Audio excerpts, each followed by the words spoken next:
A Job é uma empresa de recursos humanos que trabalha com recrutamento e seleção de profissionais e terceirização de serviços.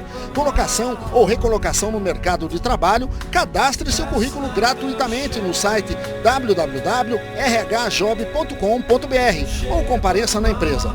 Você, empresário que precisar contratar um colaborador em caráter temporário ou terceirizar uma atividade da sua empresa, faça um contato conosco através do telefone 3028-8975. Job, única empresa genuinamente pontagrossense no seu segmento. Antes da partida no estádio Germano Krieger, os 11 torcedores do Fantasma, sorteados na promoção do final de semana, foram reunidos na sala de imprensa para receberem suas camisas.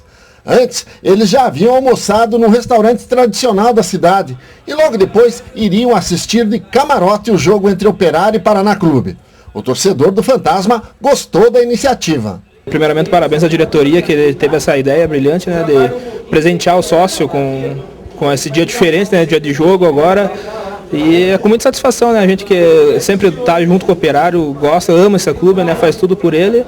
Tá num dia diferente e assistir o jogo para dentro do campo, né? Vai ser um dia bem diferente e feliz mesmo. Tô bem contente mesmo. Uma maneira aí bem diferente de incentivar, né? Para que venham mais sócios, amigos, torcedores, né? Com certeza, né? E o objetivo é esse, que cada dia que passa e cresça mais o sócio, né? A diretoria está brigando por isso, montando um time competitivo. Então a gente espera que tenha o calendário e esse sócio torcedor só aumente daqui para frente. Dá para arriscar um palpite no jogo de hoje aí, com o Operário já classificado? 6-0 tá bom, mas acho que vai dar 1-0 mesmo. É normal de Operário mesmo, 1-0 sofrido e vamos ganhar esse jogo aí. E o Rafael acabou acertando o 1 do Operário, mas errou no 0 do Paraná. E a gente já conta essa história. Na entrada em campo, os jogadores expuseram uma faixa de apoio ao senhor Aldo, torcedor ilustre do Fantasma, que está com problemas de saúde. Um público de 2.642 pessoas viu um alvinegro sendo anulado pelo Paraná Clube, especialmente no primeiro tempo, quando os visitantes, além de marcarem bem, souberam aproveitar as oportunidades de gol. O Meia Rui, principal homem de armação do time de Vila Oficinas, teve atenção especial e não conseguiu desenvolver. O Juba foi o primeiro a assustar a defesa paranista. Na frente, o atacante Douglas até se empenhava, mas a bola não chegava até o artilheiro. Aos 25 minutos, Carlinhos fez bonita jogada e depois do lençol no zagueiro, chutou de fora da área para fazer 1-0 Paraná. Aos 42 minutos, a jogada pela direita resultou no segundo gol dos visitantes. Carlinhos se adiantou à defesa e tocou para fazer 2-0, placar do primeiro tempo. E olha que por pouco o Paraná não chegou ao seu terceiro gol ainda na primeira etapa. E a exemplo de outras partidas, o Operário voltou com uma postura mais agressiva no segundo tempo. Time com cara de quem queria buscar o atraso. A partida ficou aberta e o Paraná também chegava com perigo de gol. Em tarde inspirada, quem voltou a marcar foi o time da capital paranaense. Ricardo aproveitou a bola espirrada e o vacilo da defesa para tocar para o fundo das redes. Paraná 3-0 e o Operário levava o maior número de gols numa partida dentro do campeonato. O pior é que nesse momento o Fantasma jogava bem, pressionava o tempo todo. Teve até um gol anulado pela arbitragem que apontou impedimento nesta jogada. O atacante Douglas não desistia. Mais acionado do que em outras oportunidades, ele era perigo constante ao gol do Paraná. Até que aos 38 minutos, depois da cobrança de falta, ele cabeceou bem para fazer o gol de honra do Operário.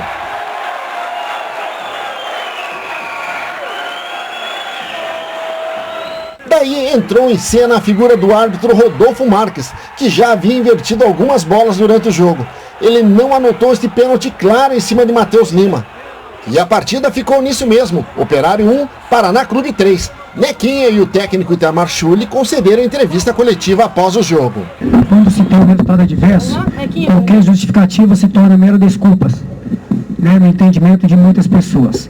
E todos têm que entender também que nós enfrentamos um outro adversário que queria subir na tabela e com suas qualidades.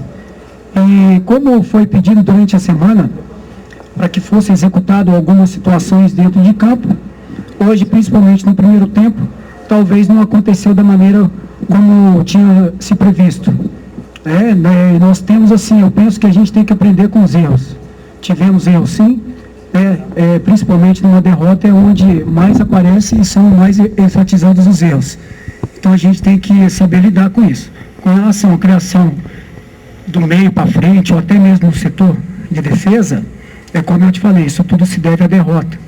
Não que a gente não tenha criado durante a partida, nós criamos em alguns momentos da partida sim, só que nos deparamos com a marcação da equipe adversária.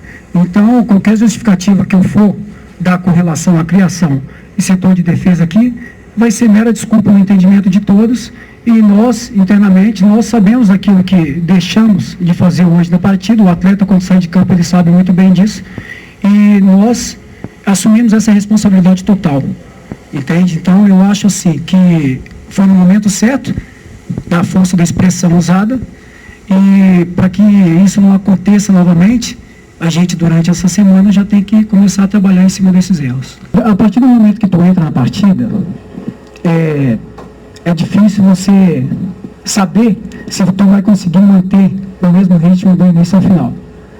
Até os primeiros 15 minutos, a nossa equipe estava bem postada. Até a gente tomar o gol, de repente por uma falha de marcação, talvez, e aí sim, aí começa o que eu te falei, a correr atrás do resultado, que se torna uma coisa mais difícil. Mas a situação é essa, é que nós tivemos erros e tivemos acertos. Talvez não nos impomos com o total ritmo que foi aqui dito em certas partes do primeiro tempo, mas eu vi no segundo tempo a gente indo sim, em busca do resultado e se deparando com uma equipe fechada que foi do Paraná.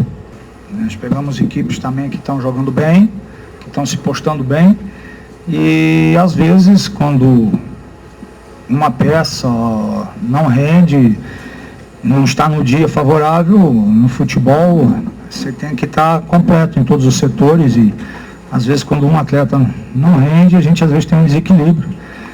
Mas são coisas normais que dá para ser trabalhado e dá para ser recuperado.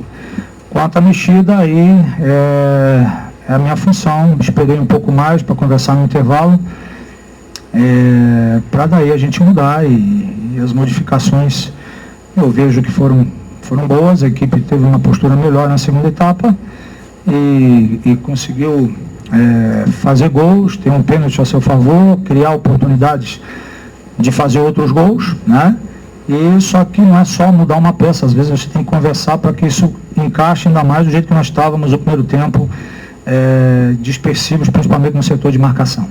Você acha que poderia melhorar em função do resultado, ou você acha que foi totalmente merecido esse resultado? O Paraná jogou muito o primeiro tempo, foi superior à equipe do Operário, e nós tínhamos conversado com os atletas exatamente sobre isso, e a equipe do Operário não conseguiu fazer a marcação devido à qualidade e à movimentação do Paraná Clube, e o Operário foi totalmente dominado no setor de meio, né? E o Paraná foi melhor, e criou, fez os gols, né? E mereceu o primeiro tempo muito bom. Depois, no segundo tempo, nós conversamos, eu acho que a nossa equipe cresceu, melhorou um pouco na marcação, ainda não ideal, mas melhorou. E foi em busca, fez gols, como eu acabei de dizer, fez gol, teve um pênalti claro que a TV mostrou, e teve outras oportunidades, né? Mas devido ao primeiro tempo nós não temos ido bem, fomos abaixo do que nós podemos vender, o Paraná sem dúvida mereceu a vitória nessa tarde. Evidência Turismo, mais de 15 anos de experiência no setor. Venda de passagens aéreas, locação de carros, reservas de hotéis no Brasil e no exterior, pacotes nacionais, internacionais e intercâmbios. Plantão 24 horas via celular. Evidência Turismo, Rua Augusto Ribas, 476. Telefones 3224-1028 e 9109-0134.